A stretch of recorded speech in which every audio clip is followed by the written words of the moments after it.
Dando sequência ao estudo do livro Palavra de Vida Eterna de Emmanuel e de nosso querido Chico Xavier, eu e o meu querido amigo Rodrigo, nós vamos estar conversando sobre essa dissertação de Emmanuel, onde ele intitula O Amor Tudo Sofre, como o título desta análise de uma passagem que Paulo escreveu aos Coríntios, no capítulo 3, versículo 7, onde ele coloca exatamente na apologia o amor, dizendo que o amor tudo sofre. Ali o Paulo vai dizer que mesmo que eu fale a língua dos homens e dos anjos, se eu não tiver amor, serei como o bronze que soa e o símbolo que retine.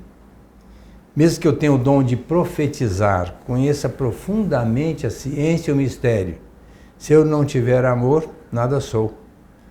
Mesmo que eu dê tudo aos pobres, o meu próprio corpo para ser queimado, se eu não tiver amor, nada disso me servirá.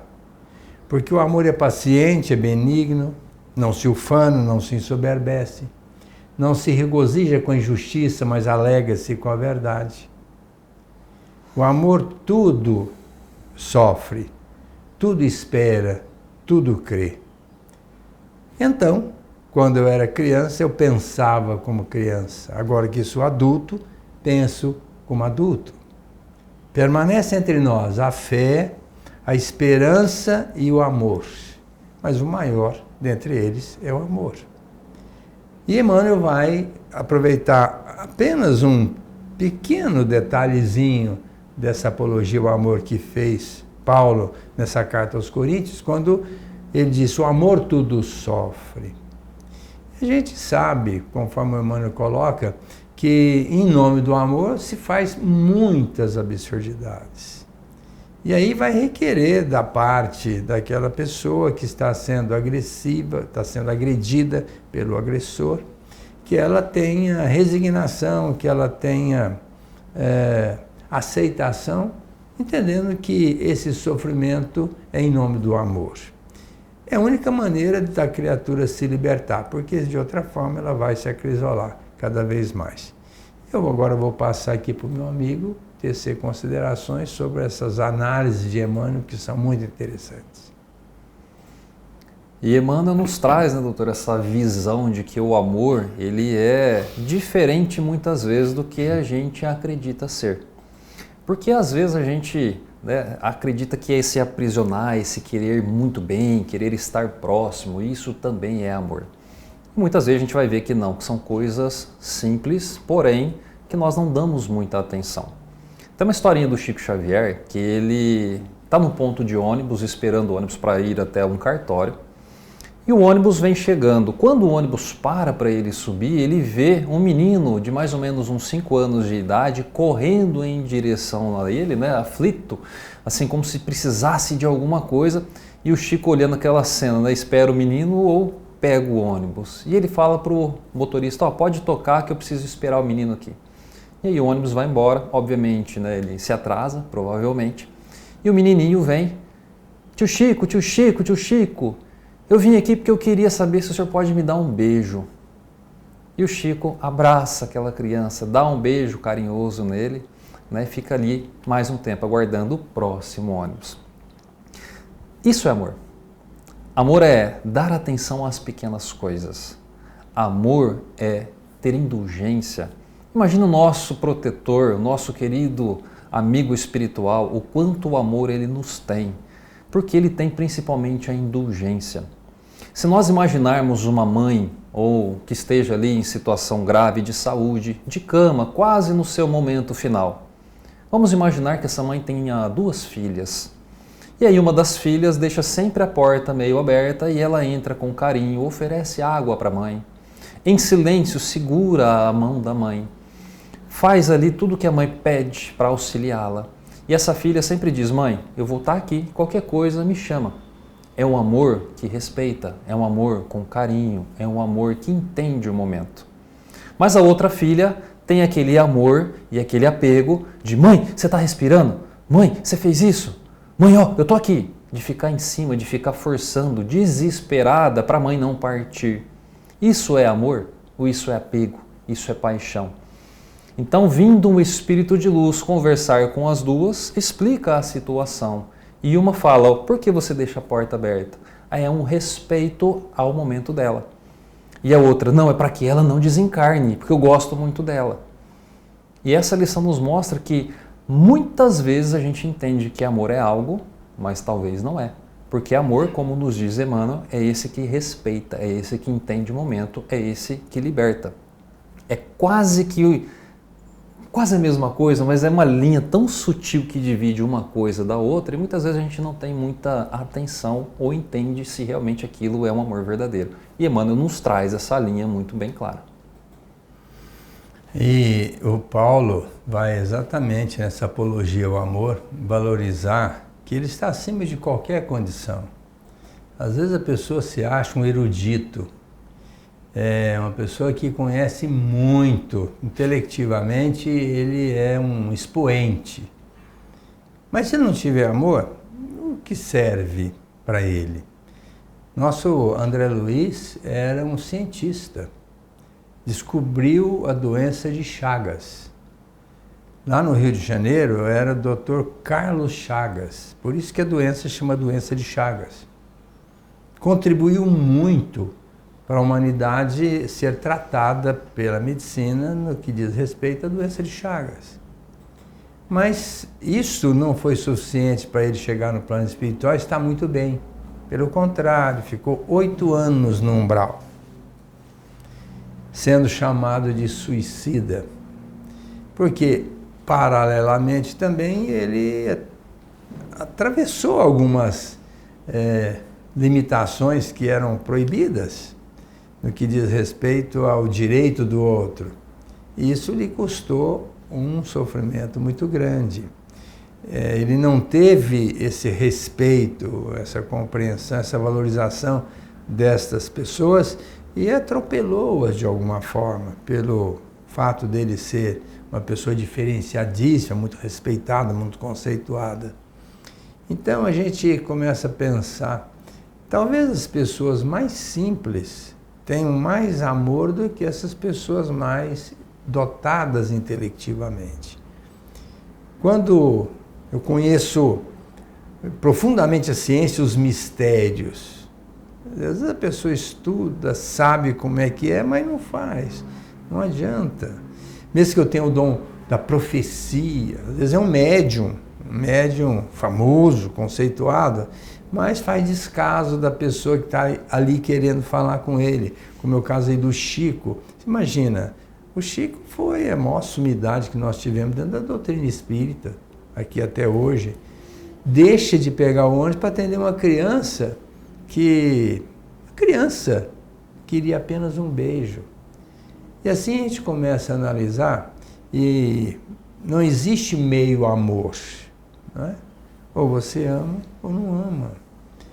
Pode até amar pouco, tudo bem, mas às vezes a gente é muito exigente para amar. Tipo, se alguém pede uma ajuda para nós, ao invés da gente ajudar, a gente já começa a levantar o currículo da pessoa para saber se ela precisa daquela ajuda. E via de regra a gente arruma desculpa e não ajuda.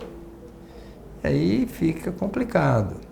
Perguntar para o Emmanuel qual seria uma demonstração de amor da nossa parte em se tratando do amor do Cristo. Meu Deus. Aí o Emmanuel disse assim, quando a pessoa fizer algo de bom para alguém que nunca fez nada por merecer. Esse é o amor verdadeiro do Cristo, que dá sem pedir, ama sem fazer nenhuma restrição, que compreende apenas no sentido de que a pessoa é uma criatura encaminhada, necessitada e pode ajudar de alguma forma. Então, todo tipo de ajuda, qual seja, em nome do amor, é possível, desde que a gente tenha essa proposta. Agora, a gente atrela quase sempre o amor à família, à condição sexual, aquele apego à materialidade. Mas quando fala desse amor de Jesus, esse amor que é totalmente voltado para o próximo, aí fica a distância para a gente medir que nos encontramos frente a essas grandes almas, como o Chico, como o Divaldo, como a Teresa, como a Irmã Dulce e tantas outras grandes almas. A gente fala, é muito fácil, eu amo. O que você tem feito? Aí que fica complicado, quase nada. Então esse amor está ainda muito embotado, está muito embrionário. E a gente precisa fazer com que ele seja estuante, que ele vá adiante, mas sabendo que isso gera sofrimento. Porque em todas essas situações, quando a gente começa a vencer as barreiras do nosso inconsciente, das nossas sombras, vem a dor, vem o sofrimento. E o Paulo disse isso, o amor tudo sofre, tudo suporta. Ele crê. Não é? Então o amor, e o Emmanuel vai colocar da parte dele, e o amor também espera. Porque às vezes a gente atropela, né? Quer que aconteça agora e que seja dessa forma. Calma. Tudo vai convergir para o amor. Isso é divino. É só a gente ter um pouco de paciência. E esse tudo sofre, ele precisa ser entendido de uma forma que o amor não é protecionista ao ponto de isolar aquele que a gente ama para que ele não passe por nenhuma situação. Essa semana uma pessoa me fez uma pergunta que eu achei até muito interessante, que a gente estava falando de pós-desencarne, em que situação que o espírito, né, estaria após desencarnar, e a gente começou a listar várias possibilidades. Ou seja, um espírito ele pode ser resgatado instantaneamente pelos seus entes queridos que podem estar ali, ou ele simplesmente pode acordar logo no instante do desencarne e estar perdido, talvez ele não enxergar ninguém ali, ou não ter ninguém por ele ali, ou ele pode até ter perseguidores que vão levar ele para um lugar que não é muito bom, né? E aí a pessoa me perguntou, mas e o nosso protetor? Por que ele deixa isso acontecer? Porque eu entendo que se eu tenho um protetor, ele não pode deixar passar por essas situações. Eu parei um pouquinho e pensei, assim, mas se fosse assim não teria umbral, né? Porque nenhum protetor, amigo espiritual, tendo amor pelo seu tutelado, vai deixar ele para um lugar que não é bom. Ou seja, se esses lugares existem, é que talvez o amor permite isso. E aí nós temos várias situações. No nosso lar, acredito, não lembro exatamente, mas eu acho que era a veneranda que ela tinha solicitado para uma pessoa 10 mil horas de trabalho. A pessoa, uma senhora, chegou para ela e pediu que o filho dela fosse resgatado. Ela falou assim, tá bom, a gente pode resgatar, fazer, né, esse trabalho, só que em troca eu preciso de 10 mil horas de trabalho. Uma cobrança cara. E ela conta isso para o André Luiz de uma forma muito alegre, muito feliz, porque ela fala, na hora eu achei que era uma exigência grande por um pedido. Pelo meu filho, obviamente que eu aceitei. Mas agora que as horas vão passando, eu estou entendendo que ela fez isso por amor a mim. Porque as horas exigidas era para o meu crescimento, para que eu me envolvesse e isso me fez crescer. Então muitas vezes o amor a gente precisa libertar, para que a pessoa passe por algo, porque esse algo que vai fazer a criança crescer, vai fazer o espírito se desenvolver. E dentre essas experiências, muitas vezes a gente quer agir nesse protecionismo, e a maior experiência que eu passei pessoalmente com a questão amor foi num trabalho mediúnico onde nós tínhamos ali um monte de gente querendo invadir o centro e o espírito veio e manifestou falando que tinha um monte de guerreiro ali que não ia deixar invadir e estava preparando aquela guerra e de repente quando todos esses espíritos chegam para invadir, ele nos relatando depois, né, chega um monte de mulher, abre os braços e os espíritos vêm volitando diretamente para o colo de cada uma e todos eles viram bebês. Então assim, é como se viesse um monte de mãe pegar tudo aqueles guerreiros mal, onde todos viram bebês, e elas abraçam cada um e levam embora. Todo mundo com cara de tacho, achando que ia ter ali uma guerra gigantesca e no fim das contas o amor vence. Então assim, nós não temos noção exata ainda do que é esse amor. O Chico vem, obviamente, nos traz algumas formas de expressar o próprio Jesus, o tanto que ele passou para nos explicar, e ainda assim a gente tem bastante dificuldade para esse entendimento. Se vocês me perguntarem qual foi a melhor coisa que aconteceu na minha vida, eu vou dizer o desencarne do meu pai. Como assim? Porque meu pai desencarnou muito cedo, com 42 anos, e eu tinha 1 ano de idade. E graças à ausência dele, nós tivemos uma vida muito difícil no começo, de trabalho, de luta, até de fome. Porque hoje eu falar que eu passei fome, talvez as pessoas não acreditem, mas passei várias vezes. E depois de 2 anos que ele desencarnou, ele veio numa casa espírita e pediu para a gente seguir o espiritismo. E eu posso dizer que graças a esta situação difícil, eu posso dizer que foi um amor de Jesus, de Deus, quem determinou essa situação para mim. Porque graças a essa dificuldade eu fui à luta. Saí de casa com 7 anos e fui estudar fora e nunca mais voltei. Voltei nas férias, mas também para trabalhar. E graças a esse trabalho, essa luta, é que eu pude entender hoje muitas situações difíceis que chegam ao consultório e em outras situações dentro da casa espírita. Mas eu estou falando isso aproveitando essa deixa aqui do Rodrigo, porque talvez haja uma pergunta, mas por que uma criança, 1 ano de idade, já ficou órfã? O pai morreu muito cedo. Olha, em cima disso, quanta coisa boa aconteceu na minha vida. Onde eu fui trabalhando, fui conquistando e tive o privilégio de hoje construir uma casa espírita que está aqui, Francisco de Assis, há 37 anos, que em nome desse amor, quantas pessoas essa casa assiste? Eu vou dizer, diuturnamente, sem fechar portas, não só para os encarnados, como também para os desencarnados. Então, quando o Emmanuel coloca que o amor tudo sofre, exatamente isso, porque nada é de graça, nada é fácil. O Ogmandino mesmo disse assim, que o caminho mais curto para o êxito bom, que esse é final, né? Êxito bom é a flexibilidade e a perseverança. E acrescenta, todas as grandes conquistas inicialmente parecem impossíveis. Mas quando a gente luta, batalha em nome do amor, com a proposta de amar e servir, a gente tem um respaldo da espiritualidade muito grande. E tudo converge a favor. Então, quando Paulo diz que o amor tudo sofre, é porque quem ama não está medindo consequências, quer fazer a coisa acontecer. Agora, o que vai acontecer? Não sei, mas nós vamos lutar por isso. Mas ao vencer as adversidades, as dificuldades, a gente vai se libertando de muitas situações constrangedoras que nós criávamos para nós mesmos por conta da materialidade.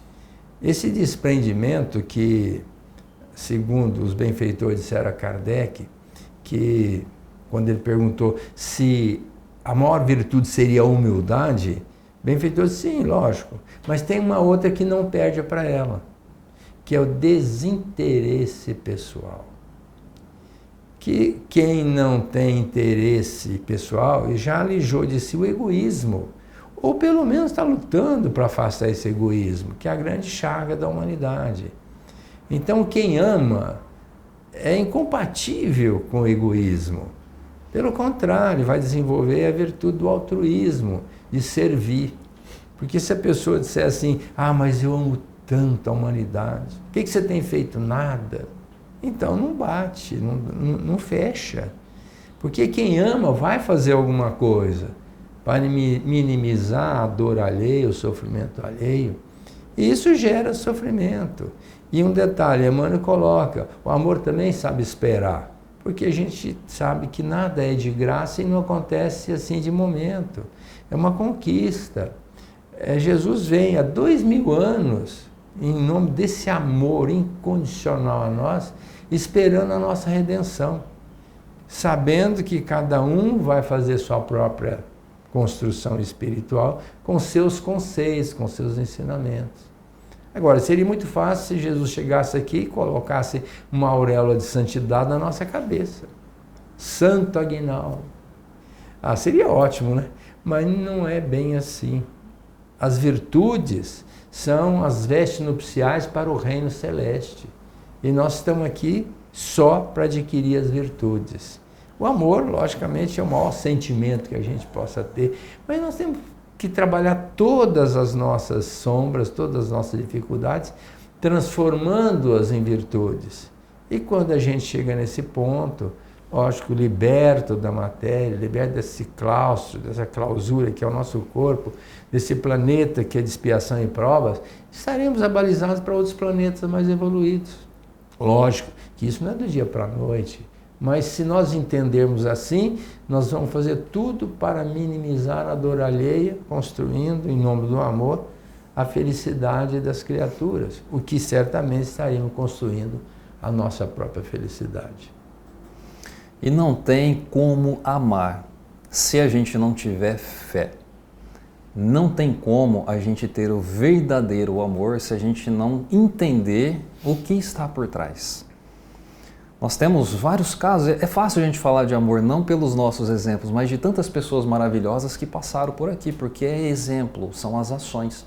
Nós temos o caso do Bezerra de Menezes, que numa determinada noite ele estava com a filha muito doente.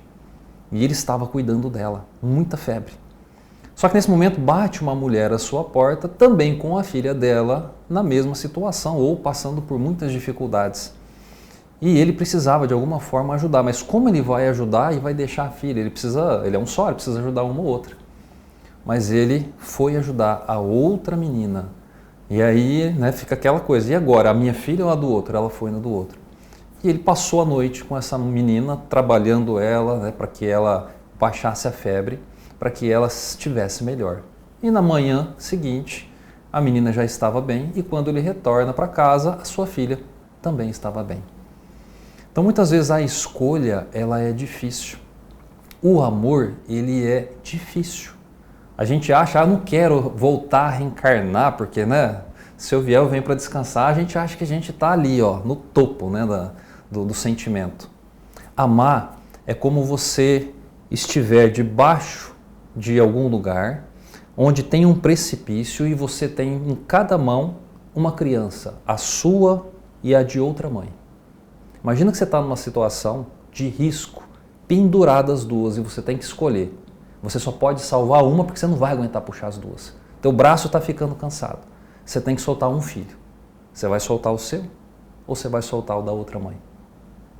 Amar não é o soltar da outra mãe. É a escolha talvez mais difícil que a gente teria. E o amor verdadeiro é entender que a vida continua e que eu não posso fazer outra pessoa sofrer pela minha escolha. Não é fácil amar. Nós estamos muito longe.